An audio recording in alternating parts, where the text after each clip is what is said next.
All right, thanks for still staying with us on the program New Day, coming to you from National Broadcasting Service, Lafia.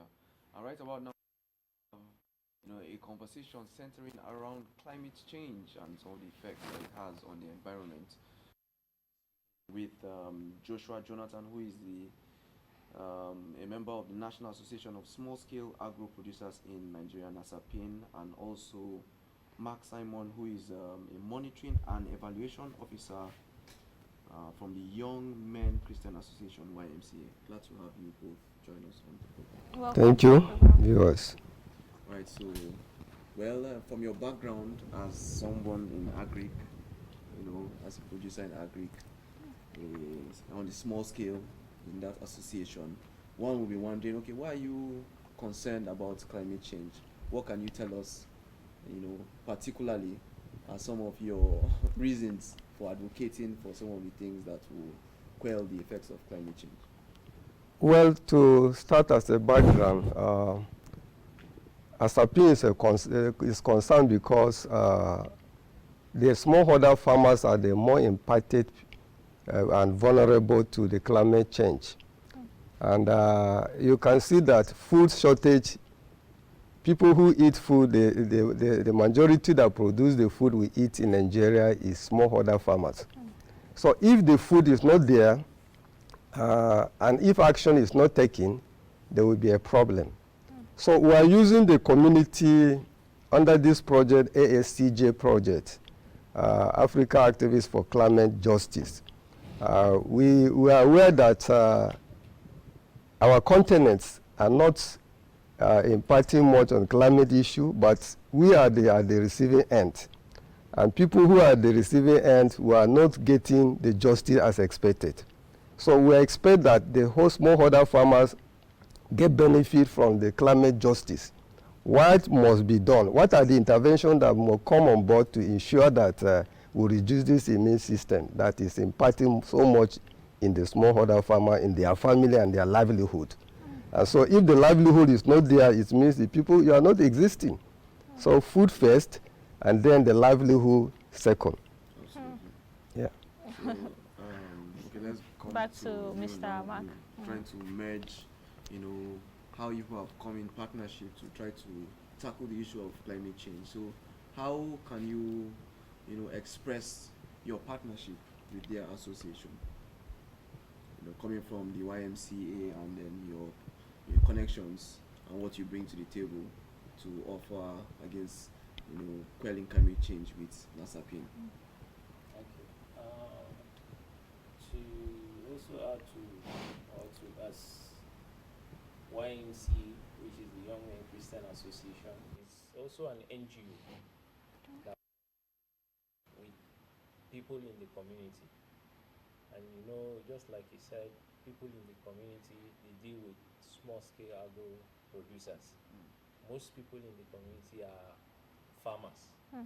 So they are at the receiving end. In as much as we try to combat or to create awareness to the effect of this climate change, we also need to educate them on the dangers and what they need to do and what they need not to do in terms of seeing that they reduce the effect of this climate change, in as much as we are not the major contributors to this climate change, because we are at the receiving end. And so we need to create awareness in the mind of the farmers so that they know the effects and how they can also mitigate this, reduce the effect of this climate change within their own local setting. What they can do in their own little way in order to combat this or reduce the effect of this climate change. And that is why we are working in collaboration with ASAPIN in order to see that we are able to create awareness in the minds of these farmers so that they can also take deliberate steps to combat this. Okay, thank you very much. And back to Mr. Joshua. Yeah. Just like he has said, Yeah. how can this climate change be mitigated, or rather, how would it be reduced? Well, there are several interventions that it can reduce the effect of climate change. For us in the AACJ project, we are promoting tree planting. Okay. Recently, last year we established some nursery in 5 local governments of Nasarawa State. We established those nursery in 9 communities. And the total seedling we established were 13,500. Wow. The reason is that we want to see that people have trees around their environment. And you know, trees can enhance environmental status and also even the economy status. We choose oil palm seedling, and that is the one we are promoting. This year again, we are able to establish oil seedling in 5 additional local governments, which comprises of Kiana, Obi, Wamba, Kefi, and Doma local government. The previous one were at Akwanga, Kokona, Nasara Igon, Lafia, and I think Obi. So we are just doing this to ensure that people get aware. You know, the rate of indiscriminate felling of trees in Nasarawa State is very high. You can see charcoal being produced everywhere. Yes, People are just cutting trees indiscriminately. Even for timber, those who are even mature, premature timber, they are cutting them. So if we don't plant trees in the next 10, 20 years, there won't be trees, and even people who want to have shelter, they cannot have a roof their houses. So what do? We take these steps. So we are asking the public to join us in this campaign by taking deliberate steps on promoting tree planting in their environment. Okay, so do you feel people are cooperating? Yeah, yeah. It's a form of livelihood. Yeah. I can tell you over the centuries, our ancestors have used firewood. So why now? So is it an issue of population, increase, or what is the? Yeah, it's population increase, and even the land we are seeing today. You know, the land expand is not expanding, but the people are growing every day. So the conjunction of the population is also causing this. But however, there are alternatives. Like the issue of charcoal, we have come up with an intervention where you must not necessarily cut trees to produce charcoal for your food energy. How can that be? Yeah, we have come with intervention, trained even some women group to see how they can use stalks, plant residues, like the maize, corn, even the leaves, the debris you sweep within your house, you can prepare it to be charcoal. And so it's a matter of choice now to see, okay, if you must use charcoal, what you could do is to use grasses or the stalks from corn or sorghum or... But with that grasses and the rest, would it, how does it... Yeah, it does it... we process it. We process it. Okay. We use some binding material to bind them together, and you have it as a crumbs like a charcoal. And you use it for your fire, your cooking energy. It's very, very important. But the thing is, getting the materials you talked about. These are common things that are within us. Grasses are behind your house. No, I mean the things before, the normal cutting of the trees. I think you just have to burn it down. Burning is more even difficult than what I'm telling you to do. Because you have to cut the tree, big one, and then you burn it for some days before you take that. But this one, you can even do it within some hours. You can have your charcoal. So I think we have some intervention that can do that. But like I say, we prepare the community themselves, because what we're doing in the AACJ project is that it's a community-led action. Okay. So the action that the community can offer within themselves to ensure that they reduce the impact of climate change. So they have choose the tree planting, and they specifically goes for oil palm seedling. Okay. And why is that? The palm oil they are using, most of the palm oil we are buying in the market now, they are treated. People add color to it, and several things happening to it. So if they can buy this seedling and plant it themselves, and then harvest it or process it themselves, they know what they are taking. There will be more healthy oil for them. And so that is the reason why they choose that. And for economy return, For years, palm seedling can stay for 40, 60 years. You will still be reaping from that crop. So economically, it's very viable and sustainable. It can stay for a longer time. You can still be harvesting from it. Okay, so let's just you want to contribute? The choice of oil palm seedlings, aside from reaping the benefits of the fruit, the palm oil, generally, the palm itself has diverse. I think almost all the parts are very useful.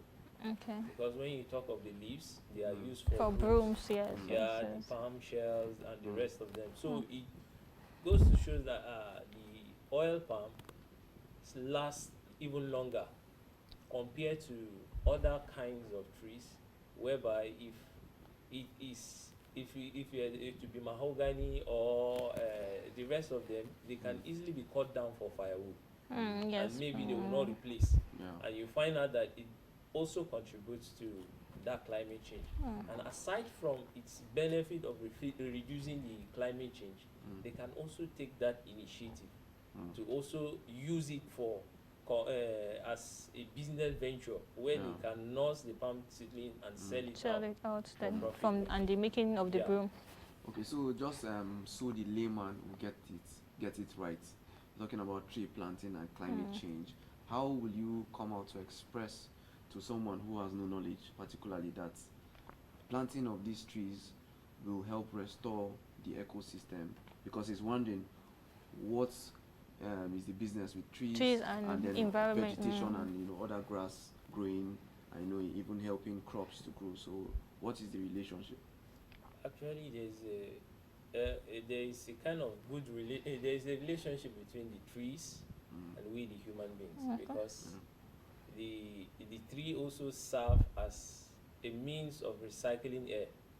Because we take in oxygen, produce carbon dioxide. That is what trees need. And the trees use the carbon dioxide to process for their own metabolic activities and also produce out oxygen.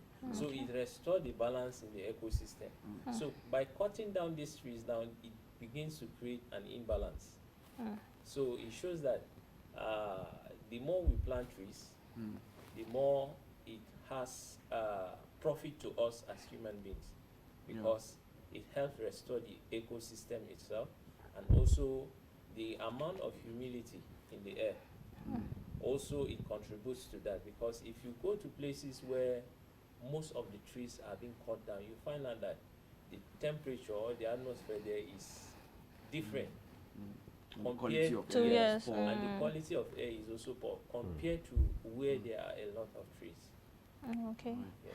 So talking about all this, what do you think, what is the volume of the trees? Can you say the number of trees? What have you gained, in the plantings here within the states? What is the volume of, the current volume of the plantation here in Nasarawa State?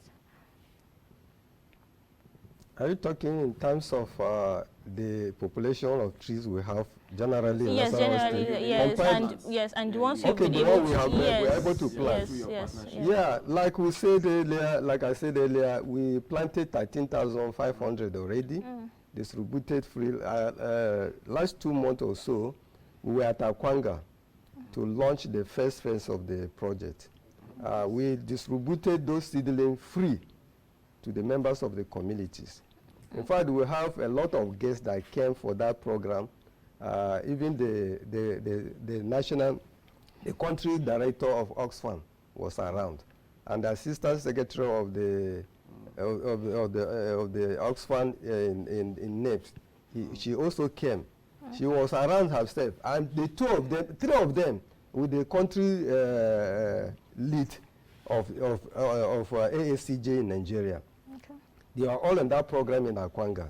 And what happened there is that after distributing this seedling to the people, they also planted one to signify that one day they will still come back to check those plants to see that this is the one they planted.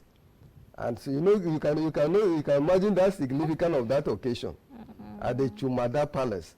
So it's very, very significant to us. Many people attended. The state government, the Commissioner for Environment was also represented at that event by the Director Agri-Site in the state.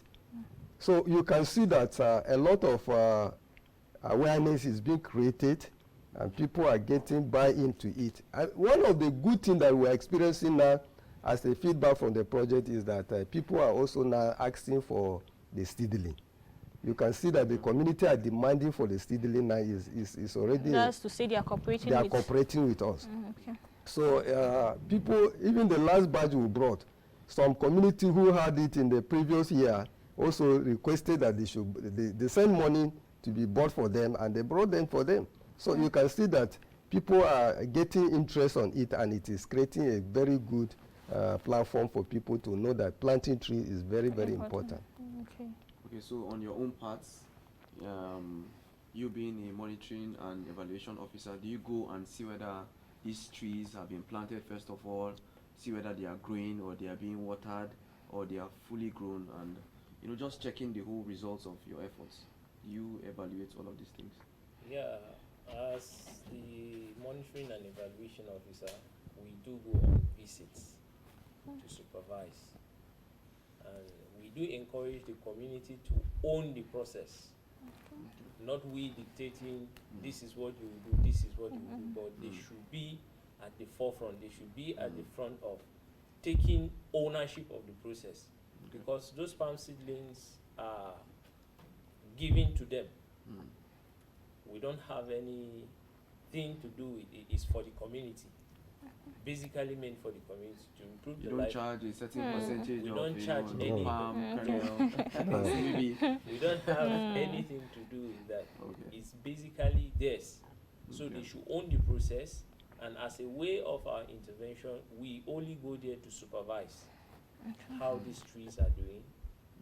If really they have planted it, where and where, so that we see if there are advices that they need concerning how to nurture the trees to become very productive. Then we also offer our services in terms of advising them, okay, this is what you do, this is what you do, in order for the tree to be productive. And let me also add here that the seedlings are improved varieties. Okay. These are improved varieties, not the local one. Okay. Because the improved varieties, when properly nurtured, it produces bountifully. In how many years? In 3 to 4 years. We can can have, you can start harvesting. They are already as tall as... No, they don't grow that tall. Okay. Like the local variety, yeah. Okay. That's why you said it's a modernized. So that's why we say they are improved variety, and if if it is being properly taken care of, it produces 15 and above heads. Just one? Yes, just one stand. Okay. In So a year, or maybe twice in a year? as in a round, Yeah, in a round. Okay. Yeah. And then you have like how many rounds in a year? at least 2. 2 rounds in Okay, a year. 2 rounds. So it's economically viable. yeah, it is. So, But having said that, I know in all of this there must be a challenge being faced, either with the community or maybe with the seedlings, or there must be a problem. Yeah, basically, the challenges at times mostly is in the point of entry to those communities, because just like he said, we have done that in 5 local governments and in 9 communities, where those communities encounter certain challenges at the beginning, but as a result of our intervention, they were able to overcome those challenges. So you Mostly in terms of, because that of last year, which was distributed around July, for transplanting to the farm, they established the nursery during the dry season. Most of the farmers then could not, they had the issue of watering those plants, and also the issue of other predators coming to disturb the plants.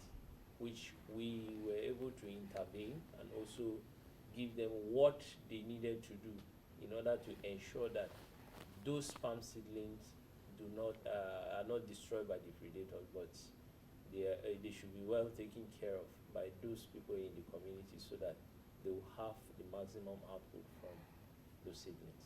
Yeah, I like the fact that you use predators. So I'll come to Mr. Joshua here, who is a hands-on farmer. Yeah. So, and then we know this perennial issue, and it has been going on for centuries, clashes between herdsmen and farmers. So probably is that part of the challenge being faced? And then, you know, on the end of, okay, I'll ask you this question first of all before we go to the package that you have for also the cattle rearers, who are also part of your association, I believe, in some form, because anybody can rear cattle and of course plant crops as well. So how do you tackle some of these issues? Well, the issue of herders and farmers is a perennial thing, like you said, and it's something that you cannot easily discuss it at the air and end it there. We have put some strategy in place. I know that recently, was it around July, the GIZ organized a training for herders and farmers in Plateau State, where farmers and herders comes together to note how will you benefit from each other. And we say that for us, those of us who are producing crops, yes, our residues can be used for animal feeds. And the animals, in turn, they can give us fertilizer. When they settle in our land, they can give us organic manure, which will, in turn, fertilize our land. So we have tried to come together and see how we can understand that all of us are in business, and we are all important to the economy of our country, Nigeria. So we have, even within the association, we have smallholder animal rearer, which are producers.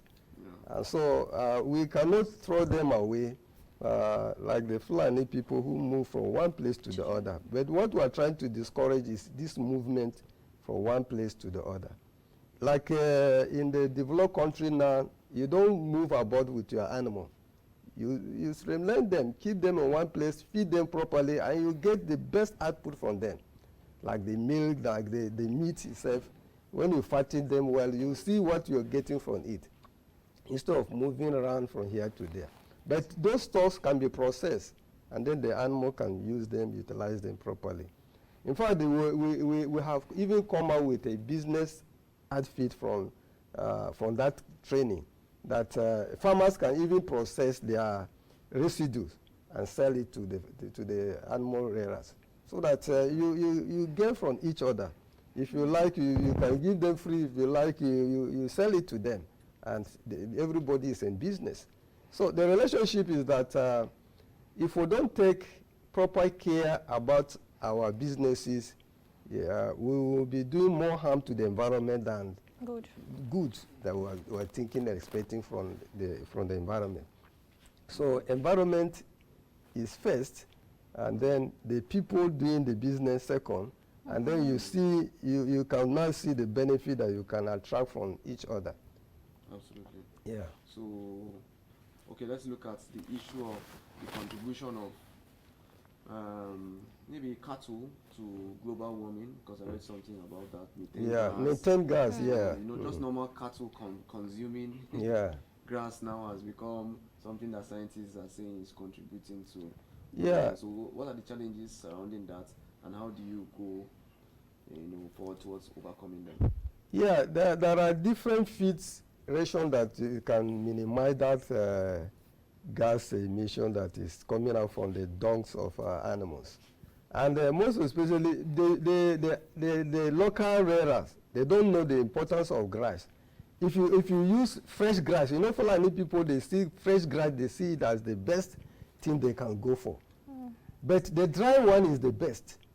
So the dry matter on the fresh grass is very, very insignificant.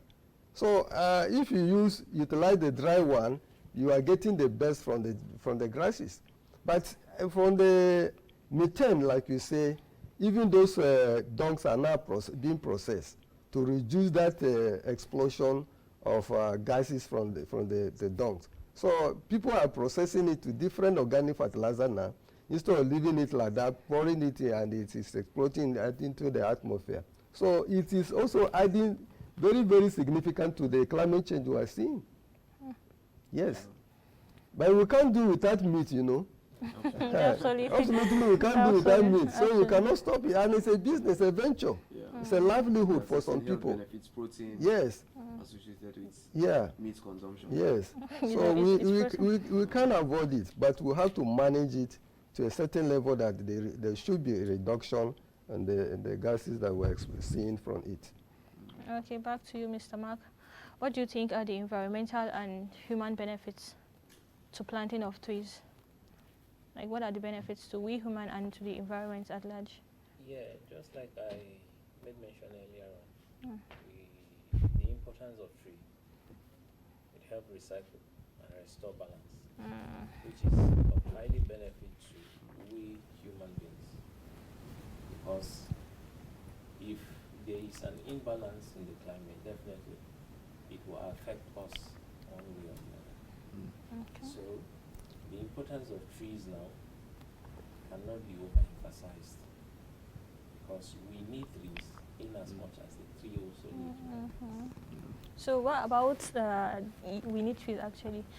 When you look at farmers, like going to a farm now, there are trees and you cannot farm, you cannot produce under Shades. trees, shades, yeah, exactly. So I think you need to cut down the Yeah, that's why we say we encourage, in as much as you cut, there should be that room where you can replace, if not within that farming distance, at least you cannot use the whole land just to cultivate. No, you At can't. least You can. yeah, you You can can. use it to cultivate, but But it's not advisable. at You're least trying to say how there are some trees also boundaries. You can also choose to maybe just fix one or two trees there.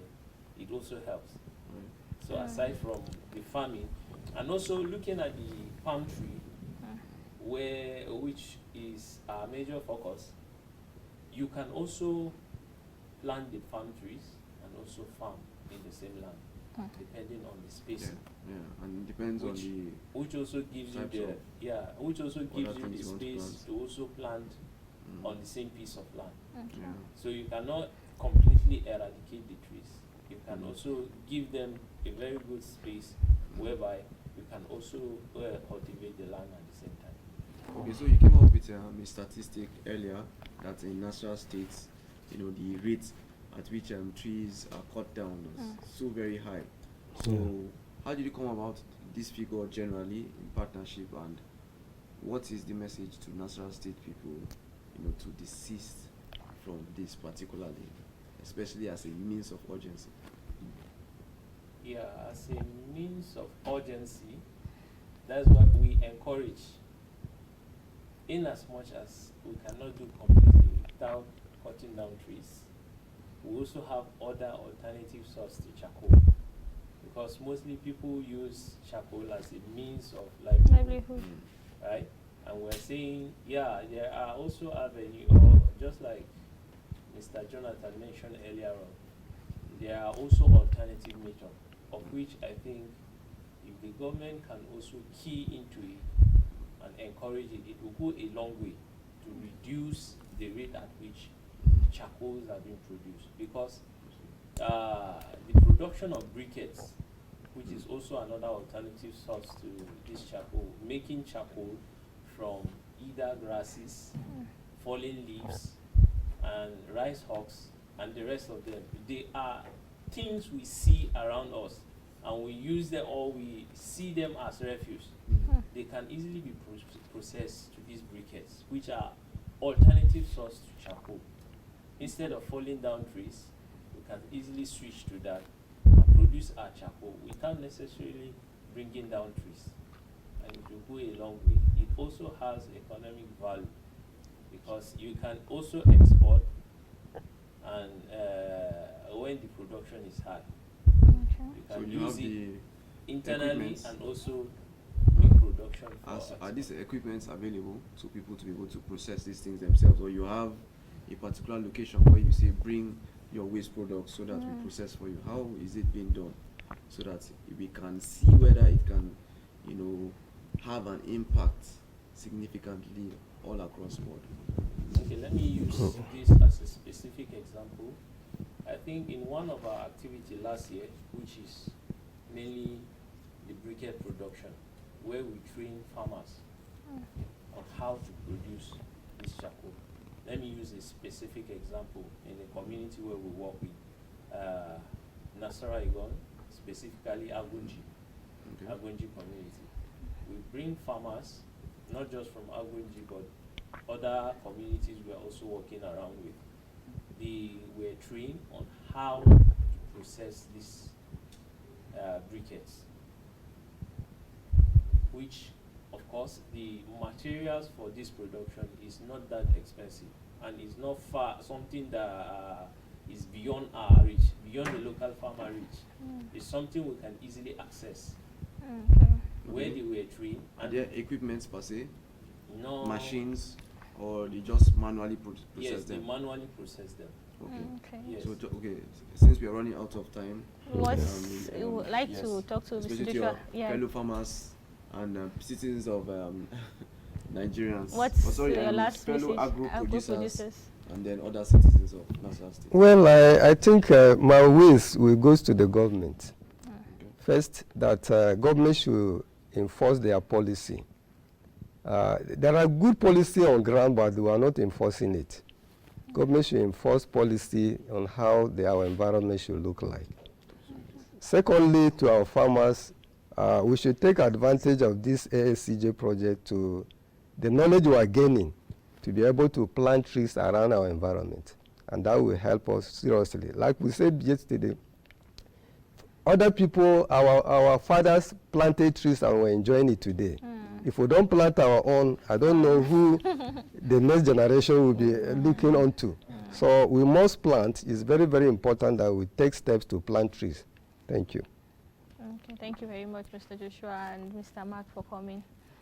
Thank you. So we've been discussing about climate change, tree planting, and why we need to protect our environment.